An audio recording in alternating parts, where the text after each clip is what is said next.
You sound proud of the fact that you haven't taken any refugees.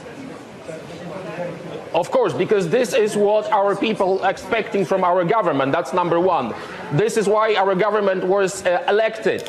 But this is why Poland is so safe. This is the reason why we had not even one terrorist attack. Look at the streets in Poland, and we can be called populists, nationalists, racists. I don't care. I care about my family and about my country. So don't you wish we had politicians like that? People who care about their country, who put their country first. Like this guy, he's a member of parliament, a politician from Poland, Dominik Tarzyński. You might not agree with all of his politics and things like that, but he's got a passion for his country. And the politicians in that country, they're taking their people seriously. This issue of illegal immigrants and how we in South Africa have let the immigrants come into our country, illegally so.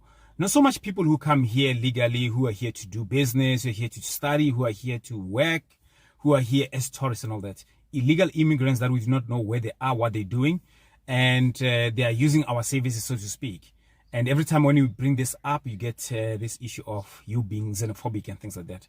I do not think any country in the world can survive if it doesn't have borders. If it doesn't have law and order. So I want us to watch a little bit of a part of what Dominik was talking about in Poland and how they got it right and things like that. And then hopefully there is some lessons that we can learn in South Africa. So let's check. We built the wall. That's number one. Mr. Trump was inspiration. Then very, very sad thing. This is the $1.9 billion wall with the Belarus, like 18 meters high. That's right. Like, can you pull this wall up that they built? That's right. So that was the first decision when the crisis started.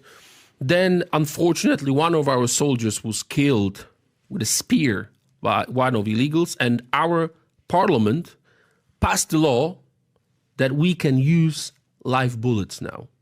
So if you want to come to Poland, you will be killed. I'd like to probably, some of them will watch this interview. If you don't want to be killed, do not come to Polish border. If you don't want to be pushed back, do not come to Polish border, because we just passed the law that our soldiers, Coast Guard or whatever, they can use live bullets to kill. That is the difference. Because it's all about safety. As I said previously, everyone is allowed to apply. Everyone is allowed to submit the documents, ask for a permission, ask for a visa, and then our interior minister will decide if he's needed for our society. The difference between immigration and refugees as a legal difference. You are mixing words. It's very important because the difference is quite big. First of all, refugee is the person who flees to the first safe country by the international law. Immigrant, especially illegal immigrant, is not welcome in Poland. This is what we promised, and these words will be kept. Basically, we are not talking about people who are in need. We are not talking about Muslims. We are talking about a law, international law and Polish law. We don't want any illegal migration in Poland. This is what we promised. This is why our government was elected. In Germany, over 200,000 of so-called refugees just vanished, disappeared. Nobody knows who are they, where are they, and what are they going to do. Nobody knows. 200,000 people. Can you imagine how? We can't have an informal settlement where over 65% of its citizens are undocumented foreign citizens in our own country. It must come to an end. We must be very firm on these things. And no one must characterize this otherwise. There is no country that can agree that you have people that you don't know who they are, where they come from, where they sleep, what they do, and they are in our country doing as they wish. That period of honeymoon must come to an end. We must be very firm. You document yourself or you leave us in peace. 1,000 illegal or undocumented immigrants have been intercepted at the Beitbridge border post. Security is tight in the area as authorities are dealing with a spike in illegal crossings and smuggling attempts. Authorities say the arrests were made with the help of their new drone and body camera technology. ENCA reporter Bafedile Morane has more. South Africa's border management authorities attempting to make life hard for illegal immigrants during the Easter long weekend period. But there are still many people taking a chance Over 1,000 illegal immigrants were intercepted in the last few days, risking it all, crossing the Limpopo River using a makeshift boat, while some are trying to make it through the border fence in an attempt to escape arrest. In fact, mina ngithe mangiza nga eSouth Africa last ngesikhathi lapha kungadindwa ipassport ngecorona phaya ikhola engadlula khona and manje i-expire manje mengisuka ngapha South Africa ngifuna ukuya ekhaya ukuthi ngiyelungisisa ipassport yami ngilungisisa amaphepha wami. I'm coming from Cape Town with my mother. She was sick, so I come from the hospital. But my mother, she have passport, but it's overstayed now. I'm really of the opinion that if there was a politician who was smart, a politician who was in touch with what's happening on the ground, they could be running on this campaign only. We're going to take care of the borders. We're not going to let anybody through illegally in our country. We're going to deport as many people as possible. In fact, all the people who are here illegally. I swear that if there was a politician like that, if there was a political party like that, that their sole focus, their sole focus and energy is focused on dealing with this issue of illegal immigration. And that is not to say that if you get all the illegal people out of the country will be crime free. You know, we still have issues of our own because South Africa is a crime-ridden country. But fact of the matter is that we need to sort out certain things, as it were. And the biggest thing I think for me is the numbers. I don't know if any of you guys have been to a public hospital and see how many people are there. And you when you get to hear that there's a lot of people that from outside of the country that are being helped in South Africa. There's people who are pregnant in their own country. They cross the border to come and give birth here in South Africa. Use our resources and they get priorities in some other instances, as it were.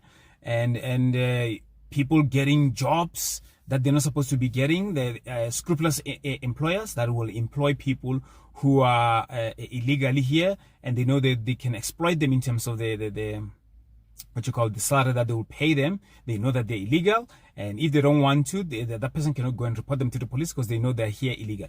Think about people who are committing crime. They're being hired to kill people because they are not traceable. You do not know who this person is. Even if you find their fingerprints, they're not on the database, as it were. If the person comes here, they give birth in this country, the child gets to be registered here in South Africa, they can go to school, they need to be given services and all of that. We got these NPOs in South Africa, non-profit organizations that are fighting for these people, in spite of what the lawlessness that is happening in the country, partly because of them, partly because of South Africans and all that. So I'm saying that it is difficult for South Africa to be accommodating so many people from Zim, Mozambique, Malawi, Lesotho, and other countries, and people claiming to be seeking asylum. If somebody is seeking asylum, somebody's coming from the west of Africa. How many countries are there before somebody moves from their own country go to another country? To end up in the southern tip of Africa, in South Africa. They jump in so many countries to end up here and say that, hey, we're seeking a political asylum because of what's happening in my own country. But they didn't go to the first country that is close to them, then the closest border, or the second country that is the closest to them and all that. So South Africa cannot be able to accommodate so many people as it were in Africa. And I think our politicians, they are very disappointing this. This is it's an issue that bothers a lot of South Africans. And every time, whenever you listen to the news, you listen to the radio, whenever people are bringing this up, they're being accused of being xenophobic and things like that. And these are some of the things that, if we do not watch it, if these politicians do not watch it, it's going to lead to a powder keg. I mean, there was a time in South Africa some years back where there was the so-called xenophobic attacks and things like that. And it is wrong, by the way. But I think because of the politicians, they're not doing what they're supposed to be doing.